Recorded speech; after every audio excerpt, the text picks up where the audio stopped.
Bom, investidor, a gente está aqui para discutir agora sobre a operação de trava de alta, ou mais conhecida aí também como call spread. Basicamente aqui a gente pode se posicionar sem necessariamente comprar uma ação. Então, poxa, eu tenho um determinado papel, um cenário mais positivista, mas você não quer colocar um dinheiro tão agressivo assim numa certa posição, ou às vezes o caixa está um pouco mais curto também, ou sobrou aquele dinheiro de dividendos distribuído naquele mês e você acha que dá para rentabilizar um pouco mais aquele dinheiro. Então, uma alternativa de estratégia pode ser exatamente a call spread. E aí o que a gente tem basicamente? Vou usar um exemplo aqui de Bradesco, que é uma ação que nos últimos meses caiu um pouco mais forte, né? Teve uma série de problemas, inclusive, aí, né, o resquício das lojas americanas, mas que está muito descontado em relação a outros bancos, como Itaú e Banco do Brasil, como tem falado vários analistas aí de mercado, por exemplo. Então, poxa, se a gente tem cotação de hoje, inclusive, de Banco Bradesco, cotado a 12,98, mas você não tem nesses cenários que eu comentei agora há pouco, não quer se expor demais, ou tá com baixo capital, ou sobrou um pouco mais de dinheiro aí, né, quirerinha de dividendo que caiu, mas poxa, não dá para comprar um lote de ações de 12,90, de 12,98, por exemplo. Mas, poxa, eu quero montar uma estratégia com as opções. Então vamos lá. Vocês vão montar a compra de uma call muito próximo desse valor, que está o papel lastro. Então, poxa, eu posso comprar essa opção, por exemplo, a BBDC C135, e na verdade vender essa daqui e comprar a 13, né, a BBDC 13, que está um pouco maior do que o preço atual, que é 13,34, e vou fazer a venda de uma call de um strike superior, lá nos 13,59. Poxa, Cássio, qual que é a diferença de prêmio entre uma e outra? Para que eu vou comprar, eu vou ter que desembolsar 19 centavos, e nessa operação que eu vou fazer de venda, eu recebo 12 centavos. Então, na verdade, eu tenho aqui um desembolso efetivo de 7 centavos para montar uma posição que, se eu tivesse comprando uma ação, eu teria que pagar 12,98 centavos.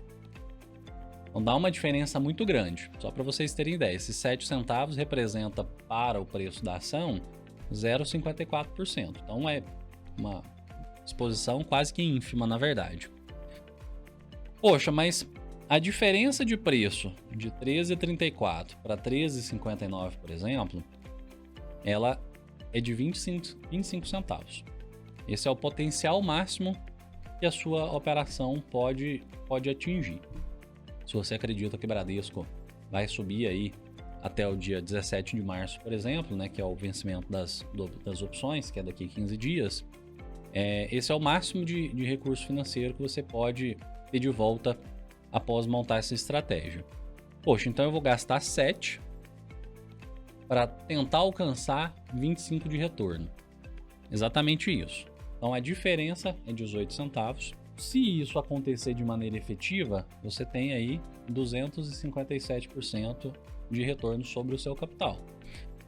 Isso aqui é para montar uma operação de 100 mil reais, 200 mil reais? Para um investidor comum, obviamente que não.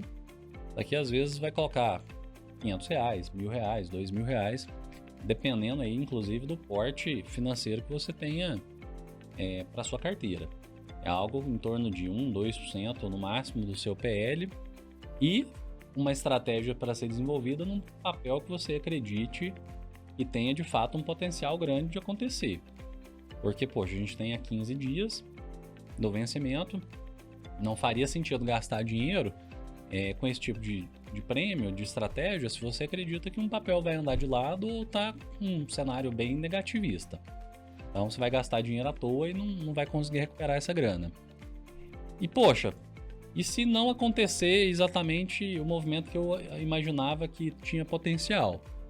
Vocês vão perder os 7 centavos por opção, aí dependendo do volume que vocês colocarem, basta multiplicar aí pelos 7 centavos, né? Se for 1.000 opções, se for 100 mil opções, e de maneira gradativa conforme a exposição de vocês. Então esse tipo de estratégia com trava de alta, por exemplo, um período que saiu um balanço bem atípico do que o mercado fez uma leitura errada, e aí você acredita que deve dar aquele repique alguns dias depois da saída do balanço, ou como a gente teve, por exemplo, algumas notícias mais catastróficas, né? Eu lembro, por exemplo, da facada do Bolsonaro, o dia que o Sérgio Moro pediu demissão do ministério. Então é aquela informação, às vezes, de mercado que sai de maneira repentina, que você olha e fala, poxa, isso aqui no curto prazo, ok, vai ter um certo reflexo, mas não vai afetar de maneira tão negativa assim daqui a alguns meses, por exemplo, ou daqui a algumas semanas. Então você consegue montar essa estratégia, não precisa ser tão curtinho assim, porque às vezes o nível de proximidade acaba impactando muito nas operações, mas vocês podem montar isso para 45, para 60, para 90 dias, e aí é basicamente fazer as análises, como é que estão ali os preços, os prêmios dessas opções, em relação inclusive ao preço da ação, do eventual potencial que vocês acreditam que a ação tenha, junto com os analistas, economistas de mercado, que ficam fazendo esses valuations aí pra gente nas casas de análise. Então é isso. Próximo episódio a gente vai falar um pouquinho sobre a trava de baixa, como montar uma certa proteção. Então fique atento aí ao próximo episódio. Se ficou com alguma dúvida, se passou algo aí batido que você gostaria de esclarecer, já deixa seu comentário e aproveita também para mandar aí pro seu amigo que gosta de se expor ao mercado de ações e ao mercado de opções também. Um abraço.